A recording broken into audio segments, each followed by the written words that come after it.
Si vous avez toujours désiré vous lancer au domaine et métier relatifs à la data, alors vous êtes au bon endroit. Mesdames et messieurs, bonjour et bienvenue dans cette plateforme de guide en statistiques et probabilités pour l'analyse des données. Cette première partie de la formation spéciale a pour but de poser en vous les fondations et bases en statistiques et probabilités pour devenir un analyste de données professionnel et redoutable.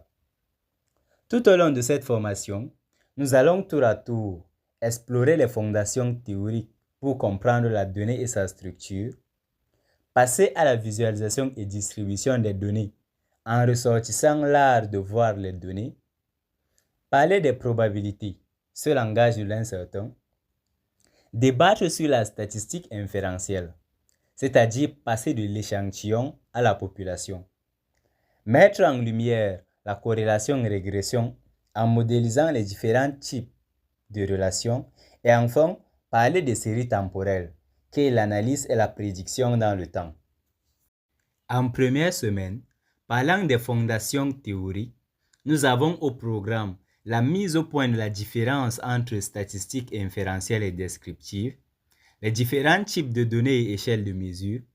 Nous allons parler de la population, l'échantillonnage et les différentes techniques d'échantillonnage, mesure et les tendances centrales et la mesure de dispersion. Comme bonus en fin de semaine, nous aurons une vidéo métier décrivant un point essentiel pour les analystes de données.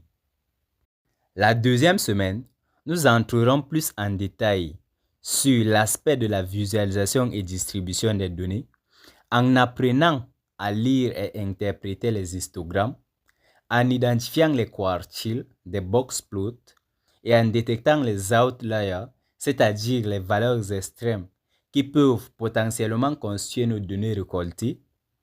Nous parlerons également de la courbe de densité, la loi normale, la visualisation des relations, puis votre première analyse exploratoire complète. Cette fois-ci, en fin de semaine, vous allez découvrir un autre atout caché des data analystes en entreprise. La troisième semaine, quant à elle, repose sur les bases des probabilités.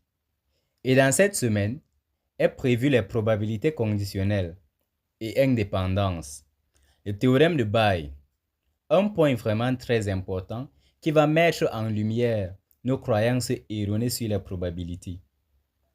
Les lois discrètes, telles que la loi de Bernoulli, la loi binomiale et la loi de Poisson. Les lois continues, telles que la loi normale, la loi exponentielle et la loi uniforme.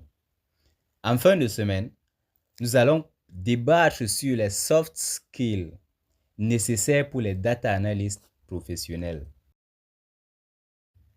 La quatrième semaine, intitulée la statistique inférentielle, a pour objectifs principaux de comprendre la différence qu'il y a entre la statistique inférentielle et descriptive, de maîtriser le théorème central limite et les intervalles de confiance, de formuler les hypothèses et comprendre le cadre des tests, de maîtriser les tests essentiels, comme le t-test, z-test, test Key2, test ANOVA, puis de réaliser un A/B testing complet.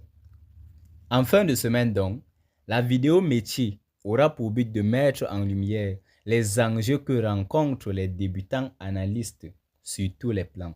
La prochaine étape de notre formation nous permettra d'entrer un peu plus en profondeur sur le sujet de la corrélation et de la régression. Au programme, nous parlerons de la covariance, la corrélation, la régression linéaire simple, la régression linéaire multiple, les différentes méthodes d'évaluation du modèle, telles que R carré ajusté, et une modélisation complète sur un cas réel. La vidéo bonus prévue pour le week-end de la semaine, c'est principalement pour nous aider à répondre à la question suivante. Comment se spécialiser et se faire connaître dans la data? La dernière semaine de cette première partie de la formation concerne les séries temporelles. Après une introduction aux séries temporelles, nous prévoyons apprendre à décomposer une série, parler de la stationnarité et l'autocorrélation, définir quelques modèles de prévision, puis effectuer une prévision complète sur un cas réel. En fin de semaine, en fin de cette première partie de la formation, nous ferons un récapitulatif sur ce que nous aurions appris et présenterons le programme pratique qui suivra cette première partie de la formation. Abonnez-vous, activez la cloche de notification, likez, partagez et commentez pour nous permettre de progresser tous ensemble sur cette belle aventure.